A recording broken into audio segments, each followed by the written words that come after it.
La historia del vidrio, según una narrativa, es aproximadamente desde hace 3.500 años en la Mesopotamia. De acuerdo a una leyenda, unos fenicios marineros se habían quedado a la deriva y llegaron a una playa, y estos traían consigo una sal que se llama sal de natrón.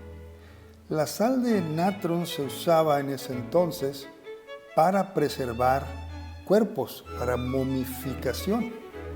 Y con ello, esto pues se impedía la corrupción de la carne y embalsamaban a sus habitantes que querían tener ese tratamiento.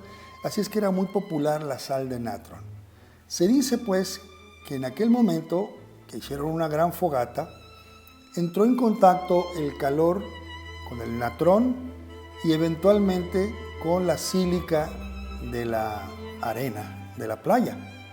Y así, de una manera totalmente fortuita, nace un elemento hasta entonces desconocido como un producto del ser humano, que es el vidrio.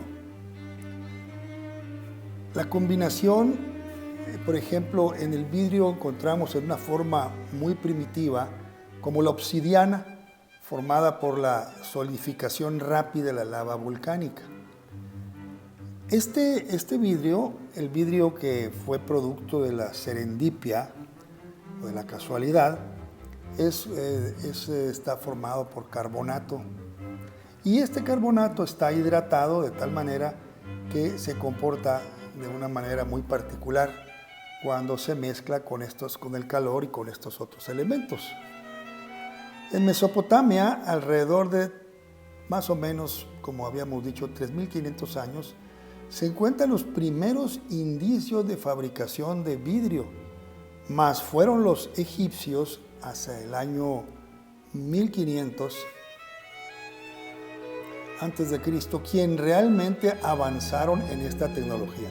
Ellos le empezaron a dar una tecnología diferente, una metodología.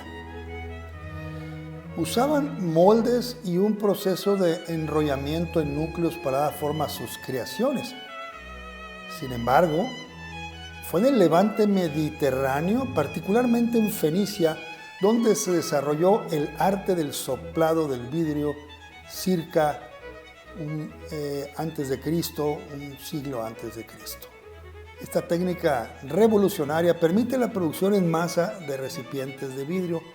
Sin embargo, no existía obviamente la tecnología que tenemos ya en el siglo XIX, que empezamos a producir de una manera muy industrial. Esto pues se lograba hacer porque había muchas personas que se dedicaban a soplar vidrios.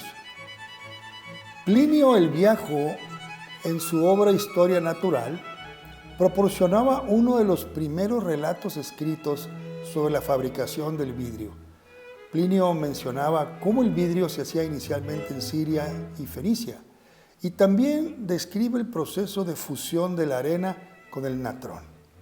Él lo narra de una manera muy meticulosa, pero también relata cómo los romanos valoraban el vidrio por diferentes cualidades, como su transparencia, y empezaron a utilizarlo para una variedad de propósitos, incluido el almacenamiento y consumo del vino, aunque cabe aclarar que entonces donde se almacenaban los vinos eran en pellejos de cabra, en pellejos de animales, y también en madera, alguna madera de palma que se hacía una suerte de barriles, y de esta manera era lo que predominaba, porque no había tecnología para producirlo en masa, en las botellas, ni había una metodología para producir botellas de una manera uniforme.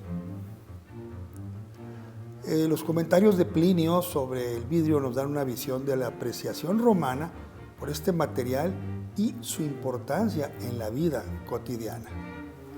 La revolución del vidrio soplado en la antigua Roma y la invención del vidrio soplado alrededor del siglo I a.C. revoluciona su fabricación. Esta técnica permite la creación de botellas de vidrio más grandes, facilitando una nueva forma de almacenar, transportar y exhibir el vino, aunque el vino no era la mayor manera de hacerlo, sino se usaban otros recipientes, como acabamos de mencionar, de animales y de madera de palma. La transparencia del vidrio fascinaba porque podrían asomarse, cosa que no ocurría obviamente con la madera ni con las pieles de animales en las cuales se transportaba el vino.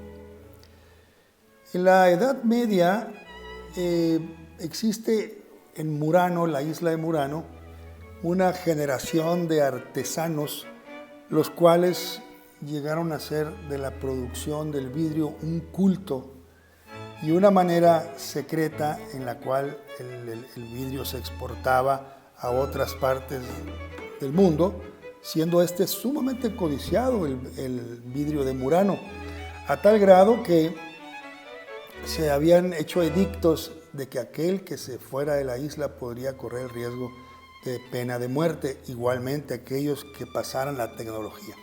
Eventualmente, alguno que otro burló las vigilancias y empezó a diseminarse por Europa también el soplado a la manera y a la usanza de Murano. Entonces, como algo curioso, en el siglo XVII, Robert Mansell, que era a la postre el almirante de la flota naval de Inglaterra, era una persona muy visionaria y en ese entonces se usaban la madera de los bosques para poder producir el vidrio. Sin embargo, convence al rey para que tome medidas y no permita que el vidrio sea hecho a partir de la madera, sino a partir del carbón.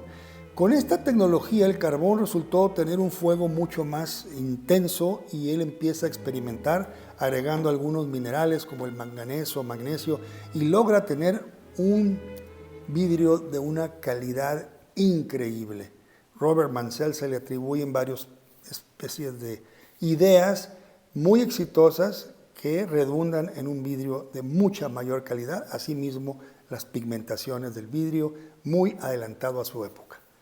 Recuerden que el vino es historia, es magia y tiende puentes de amistad.